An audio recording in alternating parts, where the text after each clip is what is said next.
매장물 발견, 주소 설정, 가공, 유실물 습득 이런 거를 합쳐가지고서 물론 유실물 습득에 대해서는 또 학설 대립이 있습니다. 순수 사실행위냐 혼합 사실행위냐 등등.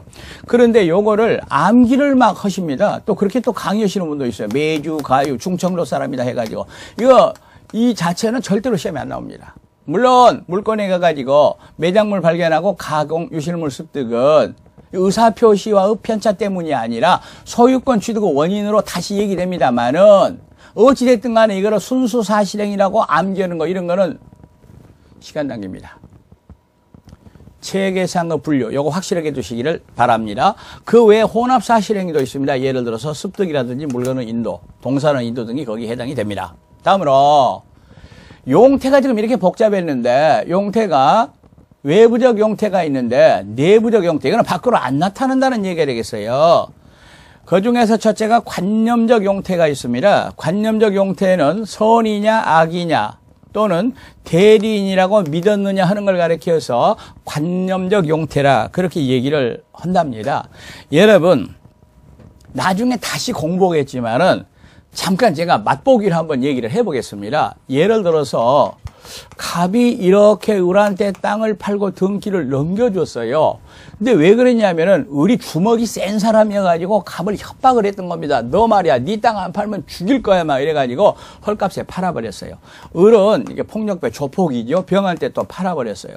나중에 보니까 110조라는 게 있는데 110조 강박에 의한 의사표시는 취소할 수 있다 이랬단 말이요.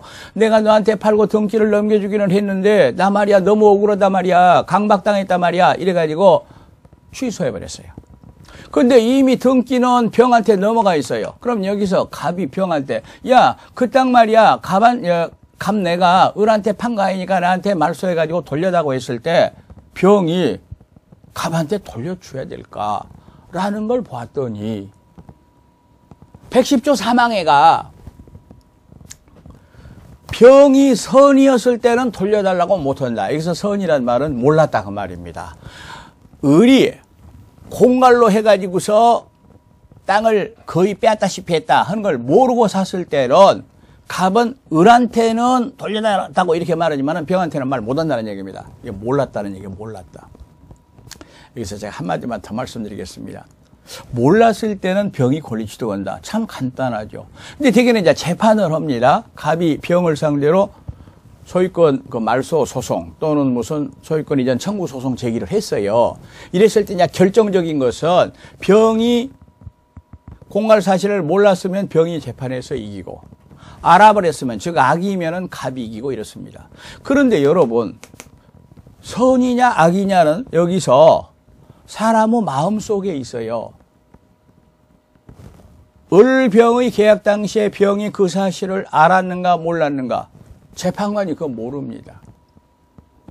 이랬을 때는 소위 말하는 입증 책임이라는 게 발동이 됩니다. 그런데 입증 책임이 시험에 나와요. 사실 입증 책임은 소송법상의 문제이기는 한데 나와요. 그리고 중요한 건 나옵니다. 특히 선악의 경우에는 반드시 그걸 따지고 넘어가야 돼요.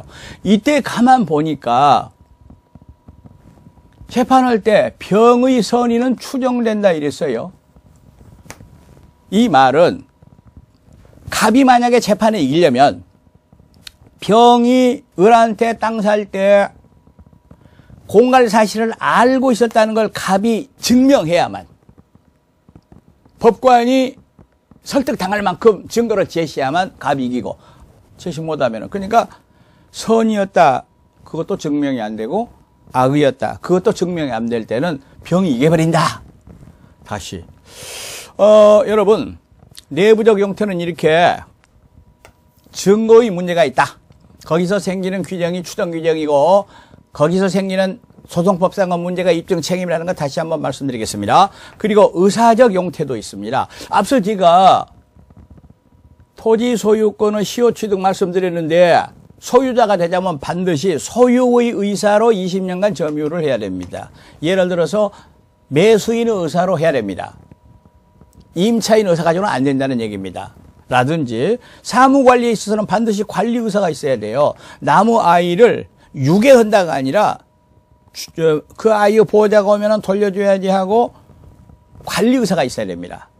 따라서 관념적 용태, 의사적 용태 모두가 내부적 용태가 되겠습니다. 사건은 용태와 다르다 그랬죠. 사람은 정신작용과 전혀 상관이 없습니다. 사람이 태어나고 죽었다, 사람은 생사라든지 시간을 경과 20년이 지났다 하는 겁니다. 이런 건 사건입니다.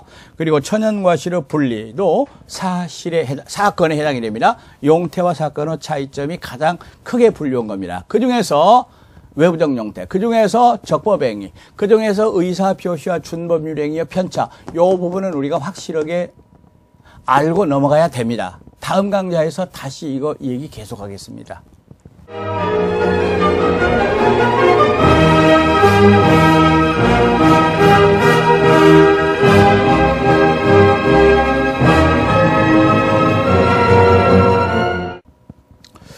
여러분, 다소 여러 가지 용어들이 등장했어요.